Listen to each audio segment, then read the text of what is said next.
The other guys I want to talk about from a recruiting standpoint, not to shortchange them, because obviously we have talked at length about some of these over the course of the last few weeks and months. But I just want to go over all of the current official visits that the University of Alabama has from a basketball standpoint. We've talked a lot about football recruiting because Alabama football recruiting went on an absolute heater over the past couple of weeks. But Alabama basketball recruiting is kind of at full swing currently, right? Nate Oates is currently visiting a bunch of 2026 and 2027 prospects. He has been seen at a bunch of the different camps. Right now, there's the Nike EYBL and all these different things that are going on, right? There's all these summer AAU circuit things that are going on. So this is a very big time for recruiting and for setting up official visits.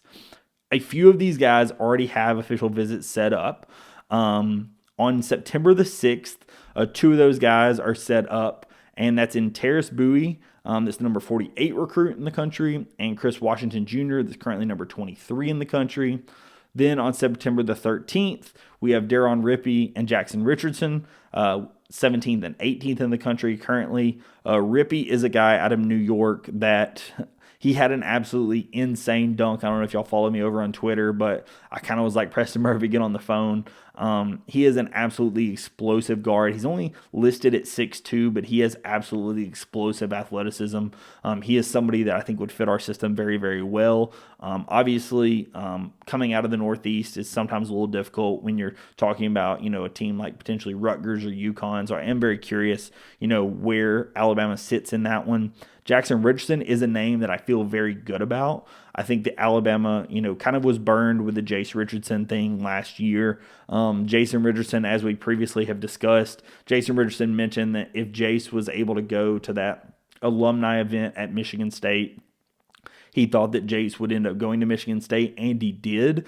Jackson Richardson, however, doesn't even have Michigan State currently in his top 10. I know that Jackson Richardson also has a very, very, very good relationship with Preston Murphy.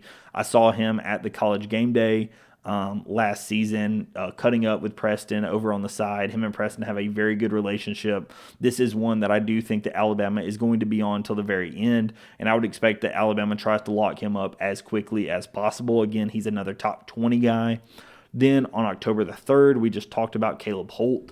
Caleb Holt is the name currently that is lonesome on October the 3rd. I would expect Alabama potentially adds another recruit. I know typically with these recruiting weekends, you see somewhere between usually 2 to 3 guys per week. So I do think that this is not an exhaustive list. I would expect a few more guys to be visiting, but Caleb Holt is the name listed there. And then the last two guys are Cole Clower, currently at IMG Academy out of North Carolina. He's the number 26 prospect in the country at 6'7", and then Colbin Landrew out of Alabaster, actually, currently the 70th ranked prospect in the country. Craziest thing that when you think about when you look at these recruiting rankings, currently when you look at everyone that is coming to visit, 70th in the country is the lowest ranked prospect that Alabama has currently visiting on campus.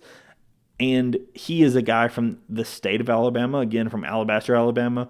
If you don't include him being in the state of Alabama, the lowest ranked recruit is 48th in the country, right? So Alabama obviously is, this is going to be another one of those cycles where I would expect Alabama to be going after some elite top talent, right? I know some people looked at our recruiting class this last season and didn't think that the top end of the recruiting class really was up to the level as it had been in some years past.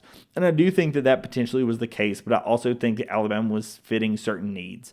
I also think that Alabama was in for some certain guys. Think about like an AJ DeBanza or others that Alabama was in for, and it potentially did not just work out, right? From an NIL perspective or whatever the reason was, right? Alabama did not end up closing on those guys. And I think because of those guys, Alabama knew that they were going to have to make some extra waves in the transfer portal, and that's where you get a guy like Taylor Bobo and a guy like Jalil Bethea, right?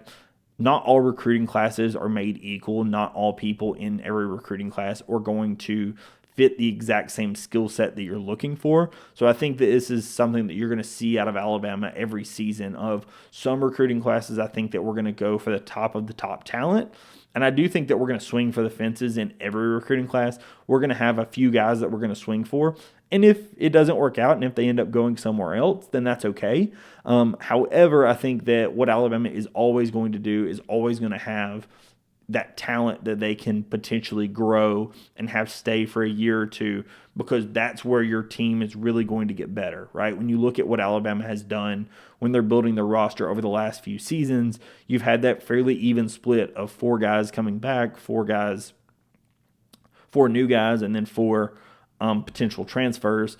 That's where you're kind of where I think Alabama is going for. Having that even split allows you to not be too young, but also not be too old, so that, long term you can keep that culture across your campus. So that is what I think when you're looking at Alabama. Like I said, I do think this is a recruiting class in which Alabama is shooting for the absolute fences. I think that Caleb Holt is the name that you have to kind of have in the back of your mind. He is the name that Alabama and Auburn are both going to be going after, with him being the best recruit in the state of Alabama in many, many, many years. Like I said, as far as I can look back and as far as rankings go, he is the best recruit in the state of Alabama. But, this is what I have to say about basketball recruiting. Obviously, as always, I will cover it as best as I can. Stay abreast, stay subscribed to the channel. If you are not currently subscribed to the channel, I do cover basketball as much as I can cover football, right?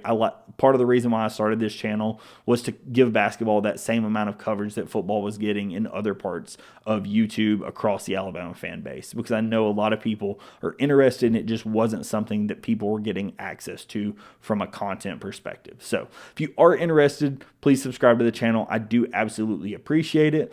Thank you so much, everyone, for watching, and I will catch you in the next episode. Peace.